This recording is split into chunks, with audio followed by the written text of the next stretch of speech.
Hello everyone. Good afternoon to all.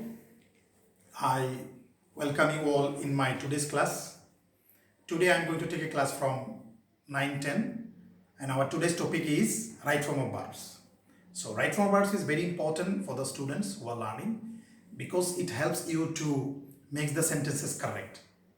So dear learners, let me know how is my class. Make comments on the comment thread and you can request me which topic is very important, which you need, so that I can take my next classes. So before starting the class, let me introduce myself. I am Anwar Hussain. I am an assistant teacher of Jointapur Government High School. Let's start our today's class.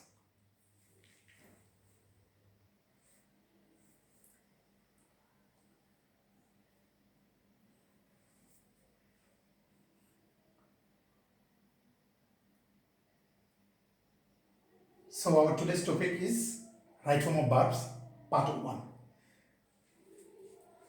I'm going to start our today's class with the very first rule.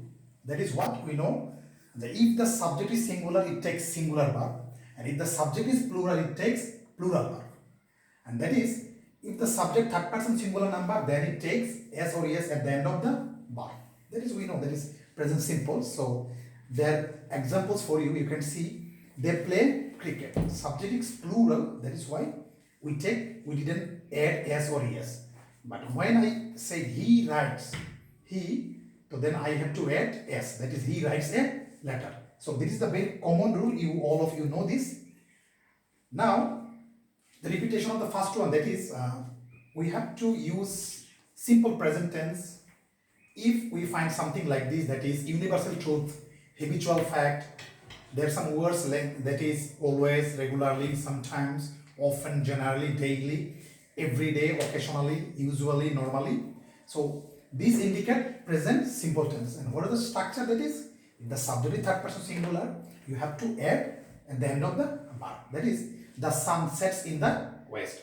The sun is third person singular, and that is why we have to add s at the end of the verb sets. And he always disturbs the class. That is, I think you understand. Okay, dear students, next, that is, we have another one, that is, if you find such words that now, right now, today, at this moment, at present, day by day, this morning, this month or week, this year, that indicates present continuous. What is the structure? We know subject, and we have to take am, is, are, where, am, is, are, and then add ing at the end of the verb. So she is reading a novel now. So because of that word, we have to make it present continuous tense. And then we have another rule, that is, if you find such words, just now, already, yet, ever, lately, recently, meantime, have, has, had, it is the first time, that is the first time, that also indicate present perfect tense. I think you understand that present perfect tense. And what is the structure? You have to change the verb into past participle. He has gone out just now. Because of just now, I have to change it. Go, went, gone. I have to take gone.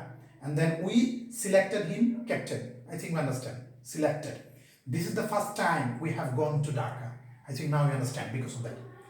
Okay, dear students, next we have another rule, that is, there are some past indicators. I mean, there are some words that directly indicates past incidents. That is, yesterday, long ago, long since, ago, last night, last month. These are the past indicators. And if you find these words in a sentence, you have to take the past form of the verb. For example, Hannah went to school yesterday. So we know go, went, gone. So I have to take went because of this one, yesterday. Because that happened yesterday. Last night I dreamed a sweet dream. So here also I take past form of the verb. Right now I think you understand.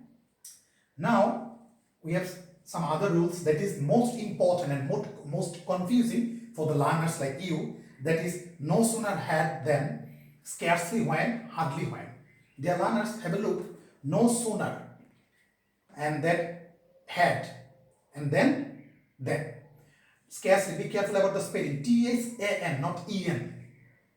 And scarcely when, hardly when. We use this structure basically when we mean as soon as, when it happens two things at the same time.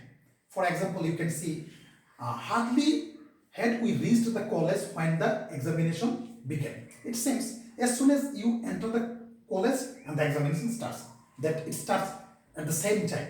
So we use this structure for that. And we have some other structure that is applicable for since. Since we know when we use since as a conjunction, we have to follow that structure. What is this? If the first part is present indefinite or present perfect, the latter part should be past indefinite. And if the first part is past indefinite, the latter part should be past perfect. And have a look.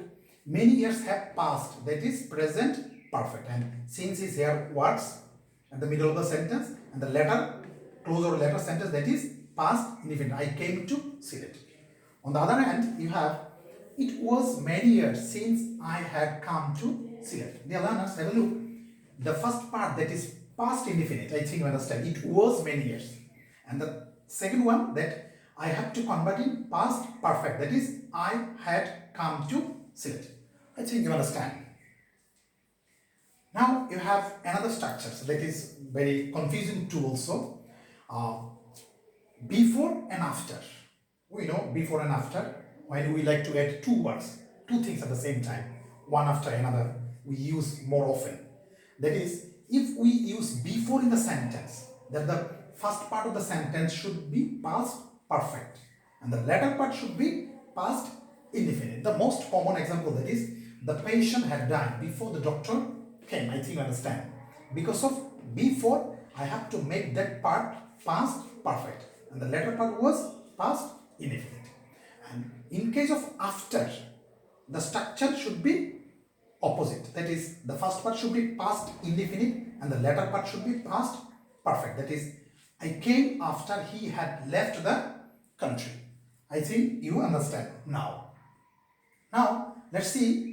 We have another easiest rule, that is, if you find these words had better, had rather, would better, would rather, or let, that take base form of verb. That is, if I say, we use these words to suggest, we'd like to give example, we'd like to give suggestions. That is, I say, you had better go home. Have a look. There's the base form of the verb. You had better go home. You had better come tomorrow. You had better study now. So these are the examples. And next, we have another rule, that is modal verbs, not model. Just learners, modal, M-O-D-A-L, modal verbs. And what are the modal verbs? I show it on the bracket. Shall, should, will, would, can, could, may, might, need, must, dare, ought to. So these are the modal verbs. So after modal verbs, you have to take the base form of the verbs. I mean, you can change the form of the verb. So have a look. He can do the work easily. That is, he can, because of can, I cannot change do, it remains same. That is the base form of the verbs.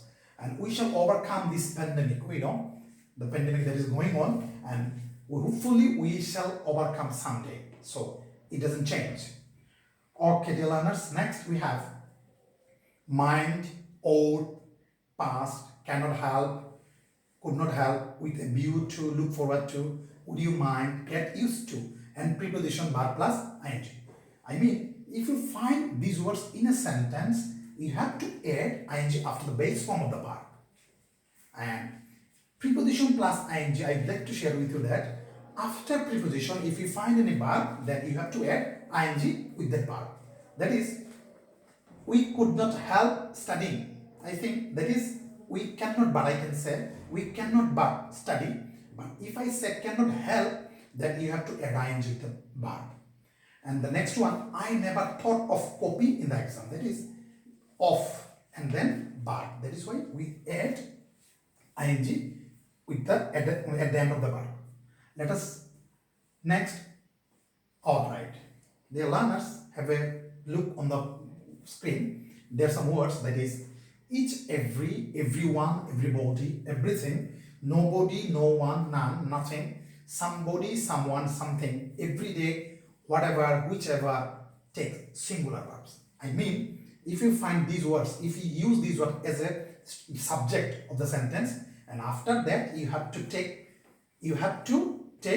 consider it as a singular subject, and you have to take singular verb. That is, everybody wants peace. I mean everybody. I mean single. And something is better than nothing. Because of something we take singular verb. And because of everybody we have to add s at the end of the verb because of everybody. So I think you have a clear idea about it. Next, there is another structure, that is, it is time or it is high time, wish or fancy. If you find this word, then the verb should be past form. That is, it is high time we changed our food habits. We know that it is high time we change, not change. And I wish I could be a child again. Most of the time we'd like to say that I wish I could be a child again. So you have to take the past form of the verb because of these words. Alright, dear students. Now next we have, that is, conditional sentence, and the most important part of grammar. So you have to be very specific about that rule. So what are the first one? First one is if plus present indefinite, and then the latter part should be future indefinite. So have a look, you can see, if it rains, that is in present indefinite, and we shall not go out, that is in future indefinite. Dear learners, we can put the future indefinite first, and then we can put the present indefinite, no problem. Alright, that is second condition. And what is the structure? If plus past simple and past conditional. What is past conditional? I add is on the bracket, that is subject plus would, could, might plus V1. V1 means base form of the verb, you cannot change it. So have a look. If they wanted, have a look, that is in past simple. We would help them. We would. We take a subject and would, could, might, anything you can take, and base form of the verb. So that is the second condition. Now we have the third condition. What is this? If plus past perfect. We must take if. Sorry, there is no if, but you have to add if. If plus past perfect conditional. So what is perfect conditional? I make it clear on the board, on the bracket, subject plus would, could, might have. I mean would have, could have, might have plus B3. I mean past participle of the verb. Have a look. If they had wanted, there is the structure of past perfect. So the past perfect, I think you understand. If they had wanted, comma, we would help them. I mean, I convert that sentence into this structure. If they had wanted, we would have helped them. I think now you understand. And there is another structure for you, that is, it starts with had. It means if also. So don't be confused about it. Had I been a leader, have a look. Had I been a leader, had I been a teacher, something like this, that the next part should be perfect conditional. That is, I would have helped the poor. Dear learners, have a look. Had I been a leader, had I been a leader, sorry, there is no a.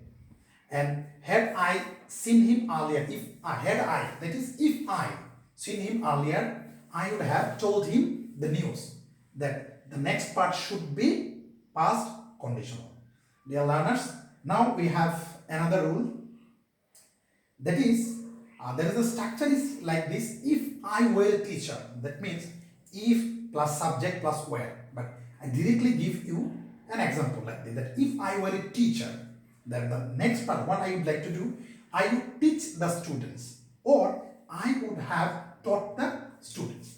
So in this case of, you can follow either of the structure. You can take any structure. That is, I would teach the students, or I would have taught the students. You can take both structure. But if you find sentence starts with had, you have to take perfect conditional. So I think now we understand, and that is all for you. I think you will practice at home, and if you have any, you can make comments on the comment thread and let me know. So thank you very much. Stay safe and stay connected.